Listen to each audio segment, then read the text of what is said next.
Àṣírí K1 the ultimate ti tú torí pé nínú àwọn tí K1 tó ń parọ́ mọ́ wípé wọ́n dá Fuji sílẹ̀ wọ́n ti jáde síta wípé àwọn kọ́ làwọn dá Fuji sílẹ̀ o. Alhaji Sikiru Ayinde Barrister gangan òun ni ó dá Fuji sílẹ̀. Ẹ wò nínú fídíò yìí ẹ gbọ́ wìnrìnwìnrìn ọ̀rọ̀. Ṣé ẹ rí ohun tó ń fa wàhálà láàrin King Dr. Saheed Òṣùpá gangan àti Alh Wasiu AYINDE K1 the ultimate ni wípé K1 the ultimate ń gbìyànjú láti tún ìtàn Fuji kọ wípé kì í ṣe Alhaji Sikiru Ayinde Barrister ló dá Fuji sílẹ̀ léyìí tó jẹ́ wípé ìtàn àti òǹkọ̀tàn àtàwọn òǹpìntàn fi ń yé wa wípé ẹni tó dá Fuji sílẹ̀ gangan òun náà ni Alhaji Sikiru Ayinde Barrister tí wọ́n ti dolóògbé kọ́lọ́wọ́n ọba mi kó bá mi foríjì wọn kó bá wa tẹ́ wọn sáfẹ́fẹ́ rí ṣùgbọ́n K1 sọ nínú àwọn àwo orin ẹ̀ kan tí wọ́n ń pè ní favour níbi tó ti ń sọ ìtàn Fuji ó ń jẹ́ kó yé wa wípé kì í ṣe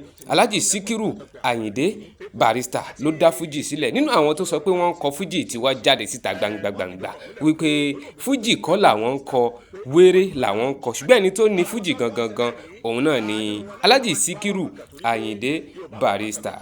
Ṣé wá rí wípé rìkíṣì ti dáyé ọjọ́ ti pẹ́ o ohun tó ń bí King Dr. Saheed Òṣùpá nínú gangan ni wípé ìwọ tó gbé ọ̀dọ̀ Alhaji Sikiru Ayinde Barrister tó jẹ́ wípé ọlá bàbá yìí nìwọ náà fi dé ipò gíga tó dé lẹ́ni ṣó wáyé kó o máa tako ọ̀gá rẹ kó o máa tako bàbá rẹ pé má gbìyànjú o láti tún ìtàn Fuji kọ torí tó o bá gbìyànjú láti tún tàn Fuji kọ àwọn táwọn máa tún tàn tìwọ náà kọ àwọn pọ̀ jàǹtìrẹrẹ. Ẹ wo ọ̀rọ̀ ọlọ́rọ̀ kì í sábà dùn lẹ́nu tèmi ẹ jẹ́ ká farabalẹ̀ dáadáa kájọ fetí gbéyàwó ọ̀rọ̀. ẹ máa wo ẹ wo. àti sàkárì yahoo mi Danfo sàkárì yahoo mi Danfo sàkárì yahoo mi Danfo. ẹlòmí ò mọ tàbí bàbá mi lékì àti sàkárì yahoo mi Danfo ẹlòmí ò mọ sàkárì yahoo Danfo pé ènìyàn kan ti wà tó ń jẹ́ bẹ́ẹ̀ tó ń gbogbo àwọn tí ń dárúkọ ẹ̀ mo dárúkọ ẹ̀ sẹ́kọ̀ọ́ nìkan mo dádé Ìbàdàn epo àkàrà mo dádé Ìlọrin ebi táwọn kàbákà wà táwọn sàkárì yahoo Danfo táwọn sàkárì yahoo Danfo táwọn sàkárì yahoo Danfo àwọn bàbá mi lékì tán wà. ní tí mo sọ ní tí ẹnu mi gbà ní. tó Yorùbá bí wọn bá tọrọ wọn àfẹrí sí o wàá lẹ́yìn tí ọba parọ́ ló sọ pé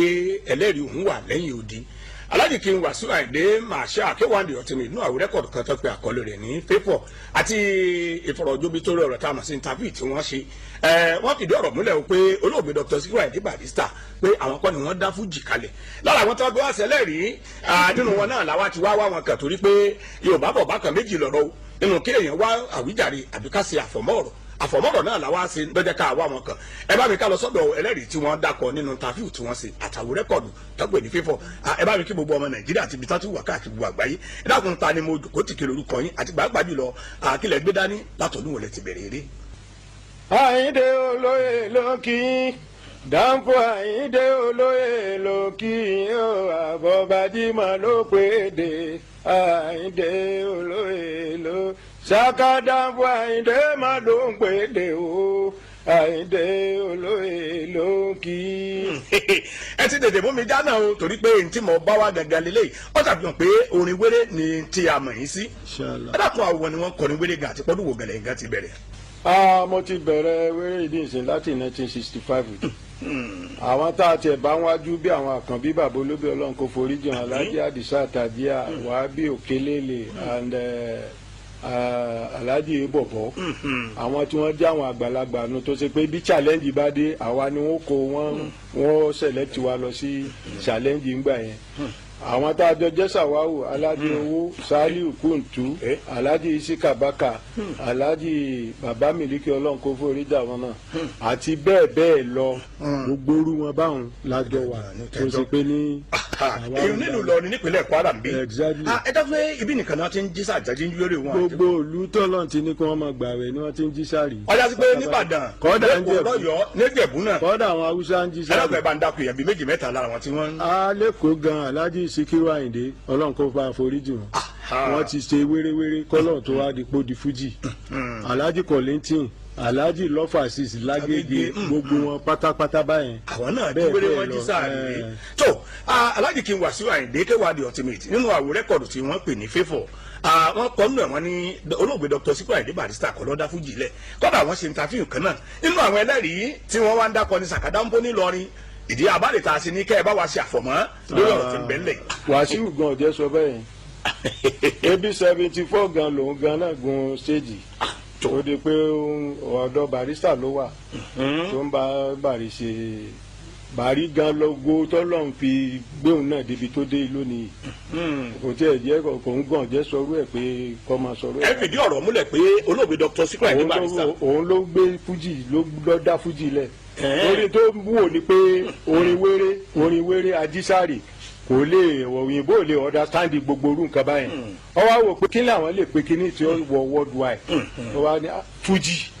bọ́lọ̀ ń dẹ̀ ṣe fi sí lọ́kàn tó gbé sáyé ayé gbà gbogbo ẹni tí ń kọ àwúrèbe òun náà di fújì ẹni tí ń kọ sakara wọn ní one of us gbogbo wọn di fújì ni that is why kọ́dà nu rẹ́kọ́ọ̀dù tí mo fẹ́ ṣe ń sìn tó fẹ́ jáde mo wò pé bàbá yìí ọ yẹ kí torí mo fẹ́ kì í síbẹ̀ wọn á wò pé òun ló mí tí ẹ mọ̀ pé irú nǹkan bá máa wáyé. orin wéré ni kálukú ń kọ tẹ́lẹ̀ kábíjí wọn nínú rámọ̀lánà orí ọ̀hún ló wá di fújì nísọ̀yìn látara gbẹ́jẹ́ Síkírù ni òun ni bàbá aláṣọ funfun ìgàn tó gbájọ kalẹ̀ tí kálukú yọ tí ẹ níbẹ̀ oníbùbáyọ̀ bùbá ẹ sọ́run alágbádáyọ̀ tí ẹ níbẹ̀ aláṣọ ìbórayọ̀ tí ẹ níbẹ̀ kí nìkan pàtàkì tó yẹ ká ṣe fún bàbá àfi kí kálukú kí wọ́n ṣàdúrà fún kálukú kí wọ́n ṣàdúrà fún àfi kí kálukú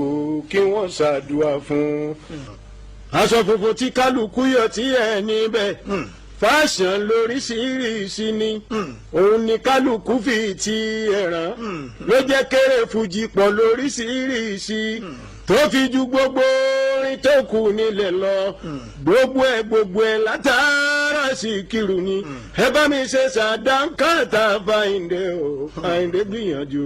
lórí fújì gan ikú tó ronú ọmọ ibu ní Ádámọ̀ tó bá lọ́gbọ́n lórí òdòrònú. tó ẹ ń fìdí ọ̀rọ̀ múlẹ̀ fún wa pé kó yẹ gbogbo àgbáyé pé olóògbé Dr. Sikiru Ayinde Barrister ló dá fújì ilẹ̀. kó tiẹ̀ máa ṣe pé Barrister ló dá fújì ilẹ̀ kò tọ́ lẹ́nu Wasiu kọ́ máa sọ̀rọ̀ yẹn káàkiri torí pé ògo rẹ̀ lónìí Wasiu Barrister lọ́lọ́ ni kó gbé débi tó dé ògo Ọlọ́run ògo Barrister ló ń lò. ẹ ṣé mo dúpẹ́ o ẹ̀rí bákan méjì lọ̀rọ̀ Yorùbá ní tọ́bájú tọ̀rọ̀ wọ́n ní kì í kọsẹ̀ létí ẹnu àfọ̀mọ́ ọ̀rọ̀ láti rí òtún rí pé lára àwọn tó fi sẹ̀rí inú àwo rẹ́kọ̀dù tí Alhaji King Wasiu Ayinde K1 the ultimate tí wọ́n pè ní favour àti interview tí wọ́n grant tí wọ́n sọ pé láti Saka Danfo nílọrin wọ́n sẹ̀rí ọ̀rọ̀ pé olóògbé Dr. Sikiru Ayinde Barrister kọ́ ló dá fújì kalẹ̀ ọ̀rọ̀ láti wá gbọ́ láti ẹnu ẹlẹ́rìí ọ̀dà àmì àtẹ̀yìn ẹgbọ́ ẹjẹ́ àjọ wá yiri ẹ̀wù báyìí lọ́dọ̀ tí ojú wo lẹ fi wò ẹ̀kọ́jẹ́ wo ti jẹ́. ojú wo lẹ́yìn náà fi wò ẹ máa drop ẹ̀ sínú comment section fídíò yìí ẹ ṣé o bẹ́ẹ̀ ti wà pẹ̀lú wa.